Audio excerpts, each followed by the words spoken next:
BRICS summit में प्रधानमंत्री ने बिना नाम लिए, क्योंकि पाकिस्तान की इतनी हैसियत नहीं है कि उसका नाम लिया जाए, तो मैं भी नहीं ले रहा। ब्रिक्स समिट में प्रधानमंत्री ने सीधा क्रिस्टल क्लियर निशाना साधा आतंक को लेकर। कहा पाकिस्तान आतंकवाद का समर्थक है, आतंकियों को बैन करने में हिचकिचाहट ना हो, आतंकवाद के खिलाफ जीरो टॉलरेंस हो। और ब्रिक्स शिखर समिट में, जैसे मैं बोल रहा हूं, ये सबसे बड़ी जीत है कूटनीतिक भारत की, कि जहां पर चाइना भी है, वहां से हमने एक जॉइंट डिक्लेरेशन ले लिया आतंकवाद को लेकर। बता दिया हमने, साफ कर दिया हमने कि आतंकियों के साथ बातचीत नहीं होनी चाहिए। मैंने बताया ना, प्रिंसिपल और फैसिलिटी, इसमें बहुत बड़ा फर्क है। प्रधानमंत्री वो लकीर खींच कर आ गए ब्राजील में जाकर। ब्रिक्स के घोषणा पत्र में पहलगाम हमले की निंदा है, सबने उसकी निंदा की है। ब्रिक्स में 5 राष्ट्र हैं, आप जानते हैं, ब्राजील, रशिया, इंडिया, चाइना और एस मतलब साउथ अफ्रीका। भारत ने यहां से बिल्कुल क्लियर कर दिया। एक तो अफ्रीकन यूनियन के लिए बहुत बड़ा रास्ता, जब हम G20 की बात कर रहे थे, भारत में जब G20 हुआ, हमने उसको G20 से G21 कर दिया। प्रधानमंत्री का ये सबसे बड़ा दौरा था, अभी भी दौरा खत्म नहीं हुआ है। ब्रिक्स की जो समिट है वो संपन्न हो गई है, उसका समापन हो गया है। प्रधानमंत्री का दौरा अभी चलेगा, आगे भी जाएंगे प्रधानमंत्री। ये कुछ तस्वीरें निकल कर आई हैं, वो भी मैं आपको दिखा रहा हूं। ये देखिए, ब्रिक्स में ये जो ब्रिक्स का पंच है ना, ये दुनिया के लिए कहीं ना कहीं, खासकर भारत, क्योंकि आप ब्रिक्स में भी देखेंगे तो आई इज इन सेंटर, और अभी ग्लोबल रणनीति और राजनीति में भी I is in centre, India is in centre. तो यहां से मैसेज बिल्कुल साफ है, आतंकिस्तान पर सीधा सीधा भारत का प्रहार। हाल ही में पहलगाम में अमानवीय और कायराना आतंकी हमला हुआ, प्रधानमंत्री ने बिल्कुल साफ कर दिया। प्रधानमंत्री ने कह दिया कि इस तरह के हमलों को अब एक्ट ऑफ वॉर ही माना जाएगा। यह भारत पहले दिन कह चुका है, यह भारत का पहला रिएक्शन था पहलगाम के बाद। और ब्रिक्स के हर एक राष्ट्र ने, हर एक राष्ट्र अध्यक्ष ने पहलगाम आतंकी हमले को लेकर कंडम किया है, कड़े शब्दों में उसकी निंदा की है। लेकिन ये निंदा कितनी काफी, क्योंकि भारत का स्टैंड क्लियर है। हमारे ऊपर कोई हमला होगा, हमारे आम सिविलियंस पर कोई अटैक करेगा, आप हमारे खिलाफ प्रॉक्सी छेड़ोगे।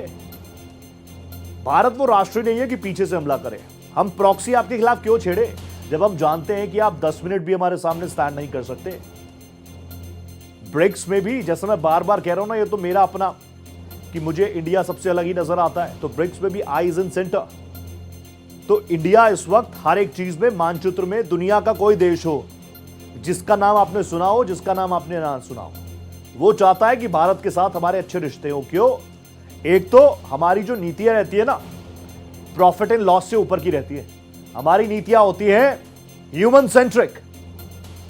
घाना गए प्रधानमंत्री, तो वहां पर आपने देखा क्या गर्मजोशी के साथ स्वागत हुआ।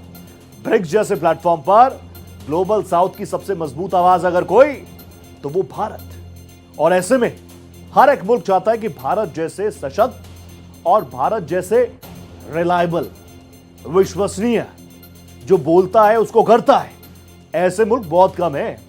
Profit and loss, profit and loss, profit and loss, इससे ऊपर कई राष्ट्र उठ नहीं पा रहे हैं। बावजूद उसके भारत कहता है कि आइए, ईज ऑफ डूइंग बिजनेस भी है, वसुदेव कुटुंबकम भी है, लेकिन आतंक नहीं सहेगा, प्रॉक्सी नहीं सहेगा, हमारे सिविलियंस पर अटैक नहीं सहेगा, और एक चीज और नहीं सहेगा, वो भी प्रधानमंत्री ने जब ये लाइन कही ना कि निंदा करना हमारा प्रिंसिपल हो सकता है, सिद्धांत हो सकता है, ये फैसिलिटी ना हो, सुविधा ना हो, तो ये बात क्लियर करता है कि वो मुल्क जो कैमरास पर अच्छी अच्छी बातें करता है आतंकवाद को लेकर, फिर बैकडोर से उनकी मदद करता है। तो ब्रिक्स समिट जो है उसका समापन हो गया है, और आप जान रहे हैं लगातार भारत एक्सप्रेस ब्राजील में मौजूद रहकर, ब्राजीलिया में मौजूद रहकर, रियो डी जेनेरियो में मौजूद रहकर भारत ने कुछ ना कुछ लकीरें खींच दी है। आज उसका संपन्न हो गया। भारत एक्सप्रेस ग्राउंड रिपोर्टिंग कर रहा है, मेरे को नजर आ रही है महिमा कटारिया। महिमा, मैं सीधा आपके पास आ गया।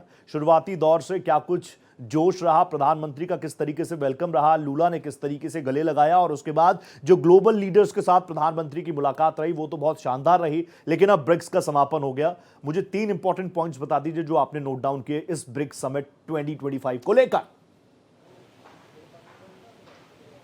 रोहित, बिल्कुल सही कहा आपने। सबसे पहली बात जो आपने कहा कि किस तरीके से प्रेसिडेंट लूला ने प्रधानमंत्री नरेंद्र मोदी का गर्मजोशी के साथ स्वागत किया, उनको गले लगाया। लेकिन सबसे महत्वपूर्ण बात, क्योंकि कल का दिन अहम इसलिए भी हो जाता था, प्रधानमंत्री नरेंद्र मोदी की स्टेटमेंट थी, और स्टेटमेंट जब पीस और सिक्योरिटी पर आई तो प्रधानमंत्री ने पहलगाम की बात उठाई। उन्होंने कहा कि पहलगाम का जो हमला हुआ था वो भारत की आत्मा पर हुआ था, साथ ही साथ पूरे देश की ह्यूमैनिटी पर हुआ था।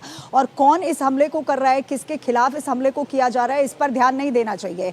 विक्टिम को और आतंकवादियों को एक ही पलड़े में नहीं आंकना चाहिए। ये साफ प्रधानमंत्री नरेंद्र मोदी ने अपना जो स्टैंड था ब्रिक्स समिट में भी क्लियर कर दिया। हालांकि जब डिक्लेरेशन हुई थी ब्रिक्स की तो सभी ने पहलगाम पर हुए आतंकवादी हमले की निंदा भी करी थी। जितने भी देश थे उन्होंने आतंकवादी हमले की निंदा की। लेकिन सबसे महत्वपूर्ण बात हो जाती है कि जब पीस एंड सिक्योरिटी पर बात आई तो प्रधानमंत्री नरेंद्र मोदी ने 22 अप्रैल पे हुए पहलगाम हमले को उठाया।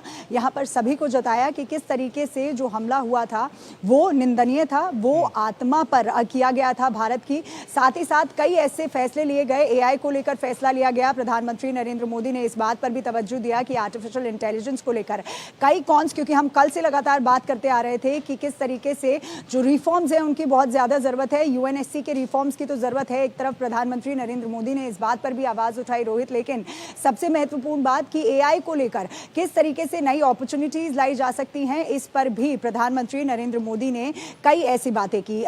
साथ ही साथ फाइनेंशियल सिस्टम को किस तरीके से तेज किया जा सके या मजबूत किया जा सके, इस पर भी प्रधानमंत्री नरेंद्र मोदी ने तवज्जो दिया। न्यू डेवलपमेंट बैंक जो है ब्रिक्स के तौर पर बनाया जाता है, जिस एक न्यू बैंक का डेवलपमेंट किया गया था ताकि जो ग्लोबल साउथ है, हम लगातार ग्लोबल साउथ की बात करते नजर आ रहे हैं, किस तरीके से भारत ग्लोबल साउथ की वॉइस बनता नजर आ रहा है, तो इंफ्रास्ट्रक्चर किस तरीके से डेवलप किया जा सकता है ग्लोबल साउथ का, उस पर भी खास तौर से तवज्जो दिया गया। लेकिन साथ ही साथ सबसे महत्वपूर्ण पॉइंट यहां पर निकल के आया पहलगाम का हमला, जिसमें प्रधानमंत्री नरेंद्र मोदी ने यह तो जरूर कहा कि हम किसी भी तरीके के आतंकवादी हमले को बर्दाश्त नहीं करेंगे, लेकिन साथ ही साथ इस बात को भी कहा कि भारत बुद्ध और गांधी की धरती है, तो गांधी और बुद्ध की जब धरती है तो हम किसी भी तरीके की वॉर नहीं चाहते, लेकिन अगर कोई आतंकवादी हमला होगा तो जवाब उसको उसी के अंदाज में मिलेगा। भारत का पहला ही स्टैंड ये है कि अगर ऐसा कुछ हुआ, प्रॉक्सी कोई करता है, आतंकियों को भेजता है, it will be considered act of war. लेकिन मैं आपसे समझना चाहूंगा, आपने बहुत इंपॉर्टेंट पॉइंट मुझे बताया कि पहलगाम आतंकी हमले को लेकर भारत ने अपनी बात तो रखी, लेकिन एक बहुत बड़ा चैलेंज था क्योंकि सामने चाइना भी था। अभी एससीओ में पहलगाम को नहीं रखा तो हमारे रक्षा मंत्री जी ने साफ कर दिया ज्वाइंट डिक्लेरेशन पर मेरे साइन नहीं होंगे, भारत इसमें अपनी भागीदारी सुनिश्चित नहीं करेगा। लेकिन चाइना को सामने, ब्रिक्स में चाइना भी था, और ऐसे में यह बहुत बड़ी कूटनीतिक जीत भारत की।